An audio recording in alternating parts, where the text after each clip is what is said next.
যে প্রবাসীরা ভোট দেবে সব সিস্টেম বললেন, তাহলে গণভোটে সে কিভাবে ভোট দেবে? আমার আন্ডারস্ট্যান্ডিং অফ ল তে মিন হচ্ছে যে election commission is suffering from indecision. আমার এই অপরাধের জন্য আমি উইল বি একবার punished, my party will be other way around punished. আর না হলে পার্টির এন্টিটি কিভাবে পানিশমেন্ট দেওয়া হবে আলাদা করে পার্টিকে? এ ধরনের কোনো ছিদ্র যদি থেকে যায় তাহলে ইলেকশন প্রভাবিত হবে। 1 মাসও হয়নি, 20 দিনও হয়নি, একজন ডিসি সেখানে চলে গেছে, সেটাও হঠাৎ করে আবার 1 সপ্তাহের মধ্যে অনেককে রদবদল করা হয়েছে। এটার পিছনে মনে হয় যেন কোনো একটা ডিজাইন করে একটা উদ্দেশ্যে এই কাজটা কোনো জায়গা থেকে হচ্ছে।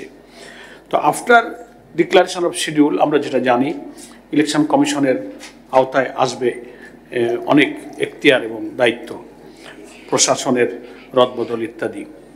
তো সবচেয়ে নিরপেক্ষ এবং আস্থা রাখার মতো একটা উপায় হলো যে লটারির মাধ্যমে ট্রান্সফার করে দেওয়া, যার যেখানে তকদিরে আছে সে চলে যাবে, এটা নিয়ে কোনো কোশ্চেন থাকে না। কিন্তু আমরা যখন এটা কথা আমরা মাননীয় প্রধান উপদেষ্টার সাথে এই বিষয়ে কথা বলেছিলাম যে আপনারা এরকম করেন, কোশ্চেন থাকবে না। তো সেখানে ওনার বক্তব্যে বোঝা গেল যে পরিষ্কার না করলে আমরা বুঝতে পেলাম যে কোনোভাবে কোনো জায়গা থেকে কেউ এটা শুরু করেছে। সেটা কি কোনো প্ল্যান কেউ করছেন, কেউ জানছেন কি জানছেন না, একেবারে কিছুটা অস্পষ্ট কথা ওনার থেকে বোঝা যায়। তো আমরা তো আর নির্বাচন কমিশনই হচ্ছে নির্বাচনকে সুষ্ঠু নিরপেক্ষ করবার জন্য তফসিল ঘোষণার পর আমাদের একমাত্র আস্থার জায়গা।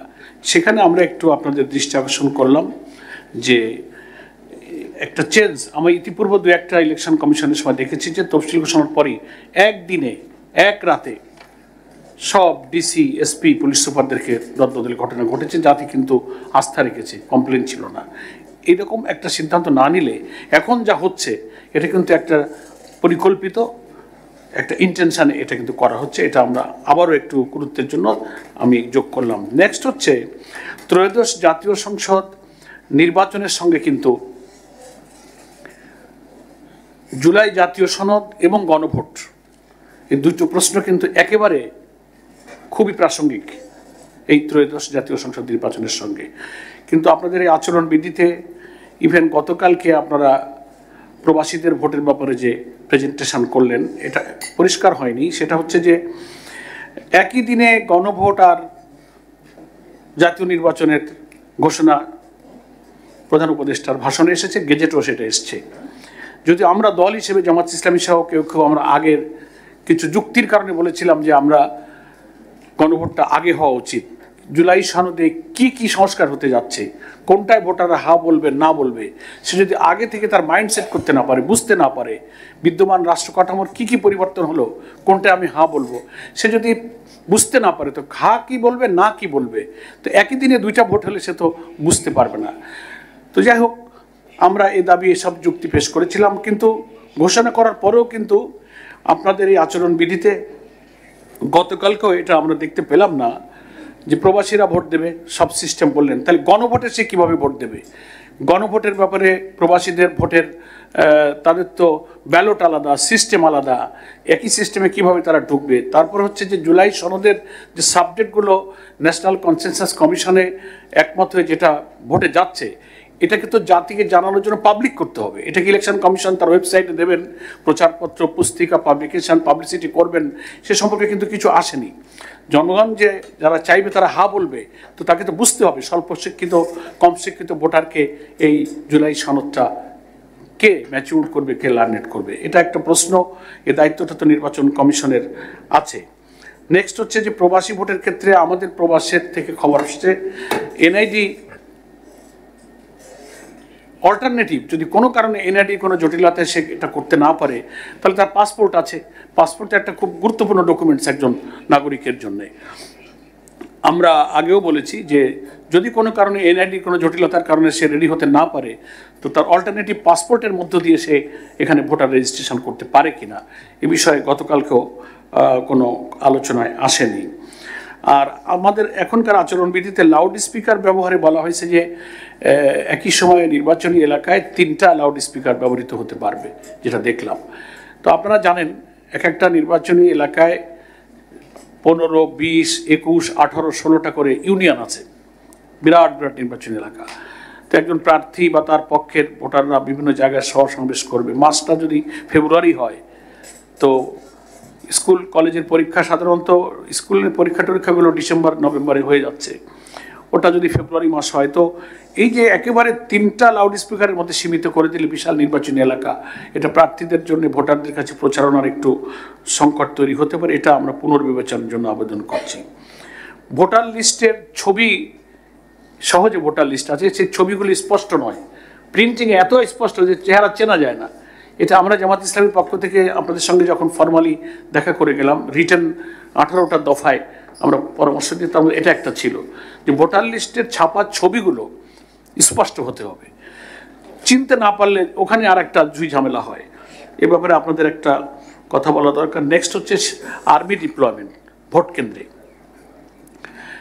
আমরা শুনতে পাচ্ছি এবং সিদ্ধান্ত, কিন্তু প্রতি ভোট কেন্দ্রে সেনা মোতায়েন, নির্বাচনকে নিরপেক্ষ করার জন্য সন্ত্রাসী যারা ভোট ডাকাত, যারা বাধা সৃষ্টি করে, নাশকতা করে, তাদেরকে একটু চাপে রাখতে গেলে,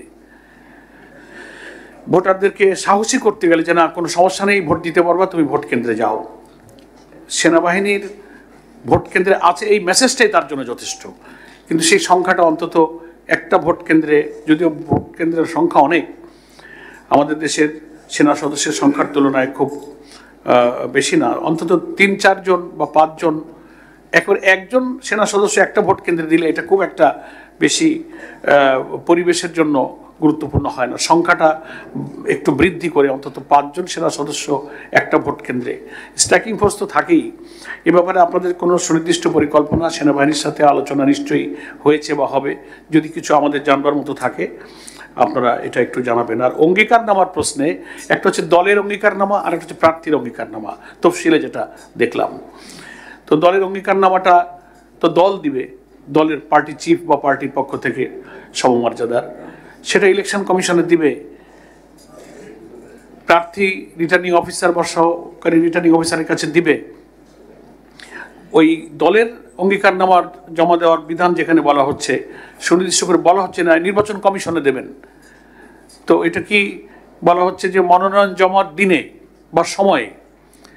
তো মনোনয়ন জমা তো দেবে প্রার্থীরা স্ব জায়গায় রিটার্নিং অফিসার, কিন্তু দল তখন অঙ্গীকারনামাটা কোথায় জমা দিবে? সে তো আর লোকাল ইলেকশন এরিয়াতে যাবে না, সে কি ঢাকার ইলেকশন কমিশন অফিসের দলের অঙ্গীকারনামাটা পার্টি চিফ বা তার পক্ষে কেউ দিবেন? এটা একটু সুস্পষ্ট করা দরকার আর কি। সাথে বলা হচ্ছে লিফলেট বা হ্যান্ডবিল, পোস্টার, ফেস্টন, ব্যানার ও বিলবোর্ড ব্যবহার। কতে বলা হচ্ছে কোনো প্রকার পোস্টার ব্যবহার করা যাইবে না। এবার ঘতে আসেন। এই ক, খ, গ, ঘ, ঘোড়ার ঘ, এখানে কি লিখছেন আপনারা? লিখছেন কোনো প্রতিদ্বন্দ্বী প্রার্থীর leaflet, handbill, poster, festoon. Poster তো আগে বলছেন ব্যবহার করা যাইবে না, আবার পোস্টার সাটাইতে পারবেন না, এই কথা বলছেন কেন? আমি মনে হয় প্রথমে একটু বলে দিই, মুদ্রণজনিত ভুলটা আছে এবং আমাদের নলেজে আসছে এবং আমরা অলরেডি এটা সংশোধনের ব্যবস্থা নিয়েছি। Okay, it should be, otherwise people will laugh at you.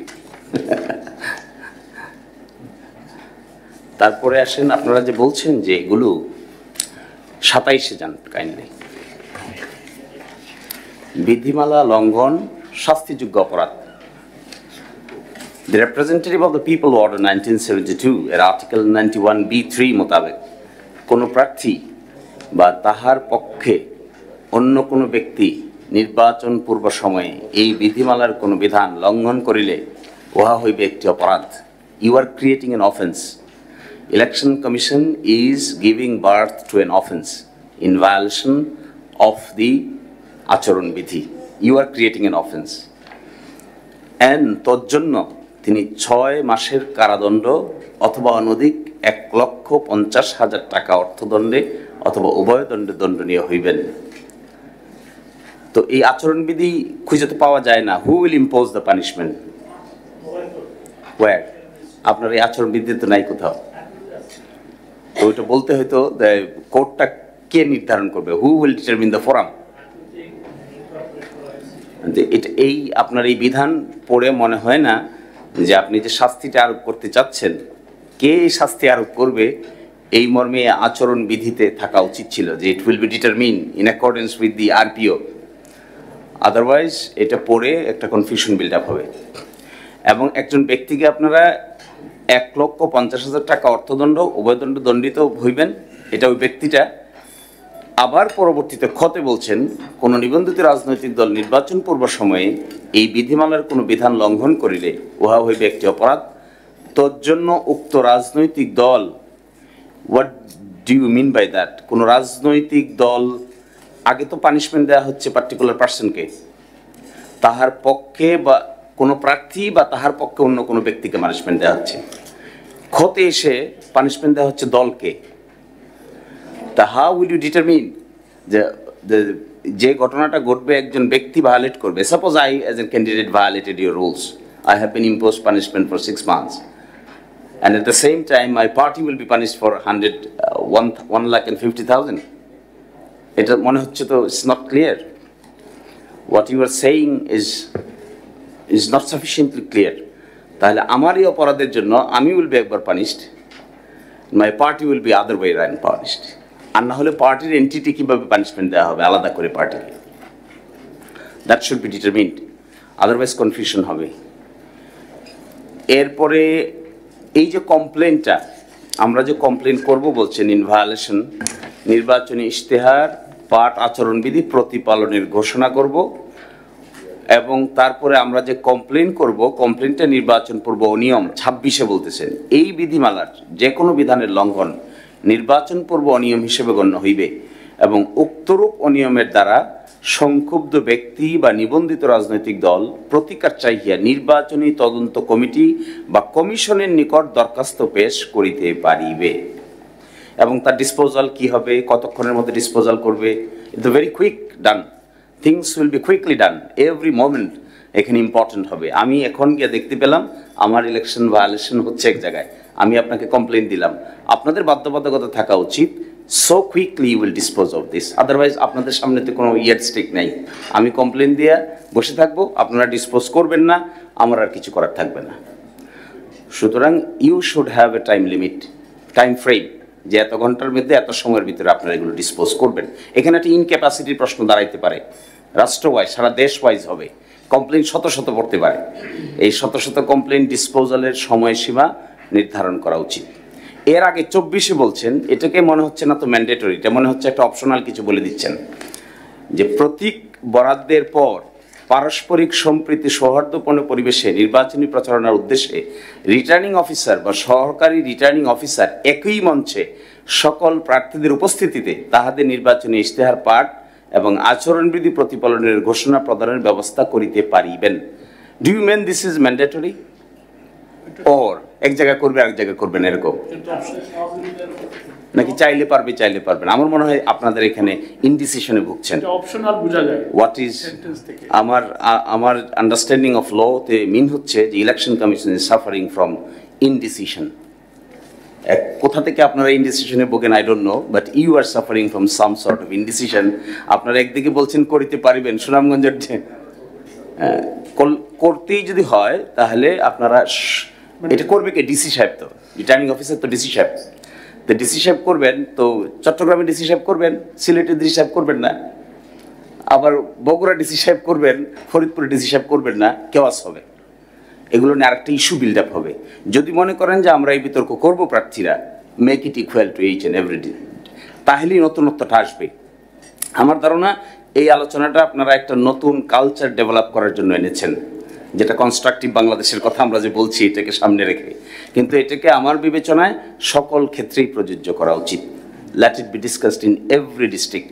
এটাই নতুন প্রজন্মের মানুষের কাছে ইনোভেটিভ কিছু আইডিয়া দিবে আর কি। ইলেকশন কমিশন, রাজনৈতিক দল সকলের একই প্রতিশ্রুতি, সবাই আমরা চাচ্ছি এখন সুন্দর নির্বাচন, উৎসবমুখর পরিবেশে নির্বাচন। কথাগুলো খুব চমৎকার লাগে শুনতে, কাজে যদি পরিণত হয় তাহলে ইতিহাসে স্বর্ণাক্ষর লিখিত হবে, এটা এখন জাতি আশা করছে। সেই জন্য আমি মাননীয় কমিশনের যে ধরনের আন্তরিকতা, প্রস্তুতি, অবিরাম পরিশ্রম আমরা লক্ষ্য করি আপনাদের কর্মকাণ্ড, আমরা আস্থাশীল হতে চাই, আশান্বিত হতে চাই। এখন বাংলাদেশে যে পরিস্থিতি এখন নির্বাচন হতে যাচ্ছে, এখানে বেশ কিছু চ্যালেঞ্জ আমাদের সামনে আছে।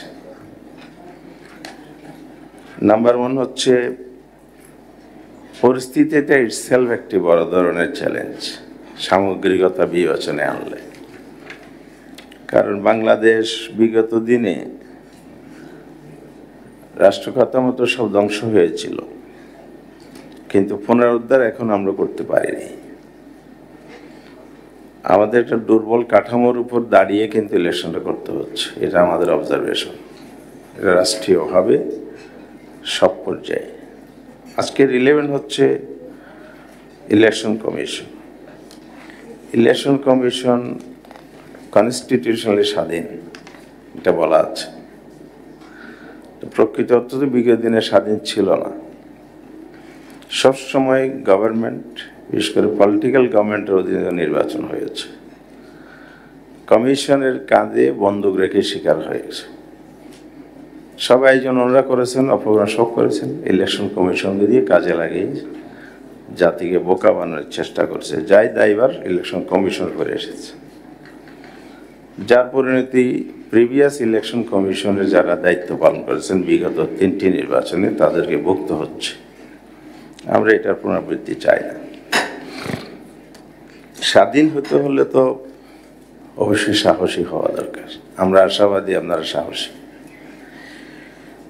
এবং সেখানে শুধু সাহস দেখালে হবে না, স্বচ্ছতা, নিরপেক্ষতা, ন্যায্যতা এগুলো এনশিওর করতে হবে। কারণ জবাবদিহিতা মানুষের কাছেও করতে হবে, আল্লাহর কাছেও করতে হবে। এটা এনশিওর যদি আমরা করতে না পারি, তাহলে স্বাধীন কমিশন আমরা কাগজে দেখব, বাস্তবে দেখতে পাবো না। এই জন্য আজকের সংলাপটা আমি মনে করি খুবই গুরুত্বপূর্ণ, তাৎপর্যবহ। তখনই হবে এটাকে ট্রেডিশনাল সংলাপের ধারাবাহিকতা যেন না হয়। বিগত দিনগুলো সংলাপ হয়েছে, এখনো হচ্ছে। আমরা একটু ব্যতিক্রম, ডিফারেন্ট, আমরা ব্যতিক্রম হতে চাই। এই জন্য আমার মানে পলিসি লেভেলে শুধু স্বচ্ছতা থাকলে হবে না। পলিসি লেভেলে চিন্তা, পরিকল্পনা সব কিছুর মধ্যে স্বচ্ছতা আমরা দেখছি, ন্যায্যতা আমরা রিফ্লেকশন। পলিসি লেভেলে আমাদের ডাউট এখনো নাই। সেখানে আমরা জামায়াত ইসলামের পক্ষ থেকে ইলেকশন কমিশনকে কোনো প্রশ্নবিদ্ধ করার মতো বক্তব্য এখনো রাখি নেই। আমাদের কনফিডেন্স ব্যক্ত করেছি, কিন্তু এক্সিকিউটিভ লেভেলে আমাদের প্রশ্ন আছে। আমরা বলেছি এক্সিকিউটিভ লেভেলের সাথে যদি সমন্বয় যদি আপনাদের না হয় প্ল্যানিং অ্যান্ড থিঙ্কিংয়ে, তাহলে এটা রিফ্লেকশন, ওই যে চমৎকার উৎসমুখর ইলেকশন হবে না। এই জন্য সরিষার মধ্যে বুথ আছে কি না খতিয়ে দেখা উচিত। আমি স্পেসিফিক বলবো না, স্পেসিফিক চাইলে আমি আলাদাভাবে বলবো, আনুষ্ঠানিকভাবে নয়। একইভাবে মাঠ পর্যায়ে প্রশাসনে একই চিত্র আছে। সেখানেও আপনাদের এই চিন্তার প্রতিফলন ঘটবে কিনা আমরা ডাউট করছি। সে কারণে আমি বলতে চাই, রক্ষক যেন বক্ষক না হয়, আর আইন প্রণয়নের সাথে পরিপালনের কথাটা যেটা আসছে, এটা যেন শতবার নিশ্চিত করার চেষ্টা থাকে আন্তরিকভাবে। কারণ হচ্ছে আমাদের সরকার পরিবর্তন হয়েছে, আমাদের আমলাতন্ত্রের মধ্যে মৌলিক পরিবর্তন কম এসেছে, আশা নিয়ে বলবো না। এখানে অনেক ধরনের সমস্যা আছে, জটিলতা আছে। দলীয় সরকার না হলেও দলকানা লোক সরকারের ভিতরে আছে, পলিসি লেভেলও আছে। আমরা এটা পাবলিকলি বলেছি। এগুলো এই জন্য বলা, এগুলো আপনাদের সাথে রিলেভেন্ট। আমরা মনে করি এই বক্তব্যগুলো আপনাদের জন্য সহায়ক হতে পারে। কারণ তফসিলের পর তো পরে ইলেকশনের অ্যাডমিনিস্ট্রেটিভ অ্যান্ড আদার সব কিছু ইলেকশন কমিশনের হাতে ন্যস্ত হবে। এটা আপনাদের দেখার সুযোগ আছে বিধায় আমরা এটা বলতে চাই। আরেকটা বিষয় হলো কনফ্লিক্ট অফ ইন্টারেস্ট তৈরি হয়। এক্ষেত্রে আমরা কিছু সাজেশন বিভিন্ন সময় আপনাদেরকে দিয়েছি। এই গভর্নমেন্টের যারা বেনিফিশিয়ারি, তারা যেন নেক্সট গভর্নমেন্টের সাথে কোনো আন্ডারস্ট্যান্ডিংয়ের ভিত্তিতে বেনিফিট নেওয়ার আশ্বস্ত হতে না পারে, এই রাস্তাগুলো বন্ধ করতে হবে। এটার জন্য আমরা পাবলিক কমিটমেন্টের দাবি করেছি। আপনারা যদি এই কি পয়েন্টে যারা দায়িত্ব পালন করবেন সরকার এবং কমিশন সহ আদার এক্সিকিউটিভ লেভেলে এ ধরনের কোনো ছিদ্র যদি থেকে যায় তাহলে ইলেকশন প্রভাবিত হবে। কারণ এখানে বিভিন্ন দলকে তুষ্ট করার জন্য এটা হইতে পারে। আমরা মানুষ দুর্বলতার ঊর্ধ্বে নয়, এই বিষয়টা আপনারা কিছু কার্যক্রমের মাধ্যমে যদি এনশিওর করতে পারেন আমি মনে করি জাতি আপনাদেরকে সাধুবাদ জানাবে। কারণ আমরা তো অনেক ইউনিভিটি আইডিয়া আমরা দেখছি, নিউ আইডিয়া আমরা দেখছি, আমরা এটাকে স্বাগত জানাচ্ছি। পোস্টাল ভোটার এক্সিকিউশন কাগজে ছিল, এখন এক্সিকিউশনে যাচ্ছেন আপনারা, খুব চমৎকারভাবে যাচ্ছেন। এই যে আপনাদের প্রযুক্তিভিত্তিক যে পোস্টাল ব্যালট সহ সব মিলে বিভিন্ন পদ্ধতি আপনারা নিয়ে যাচ্ছেন। প্রবাসী ভোটার আমরাও দাবি করেছি, আপনারাও ইনিশিয়েটিভ নিয়েছেন। এ সমস্ত নতুন আইডিয়া, ইনোভেটিভ আইডিয়া জাতি চায়।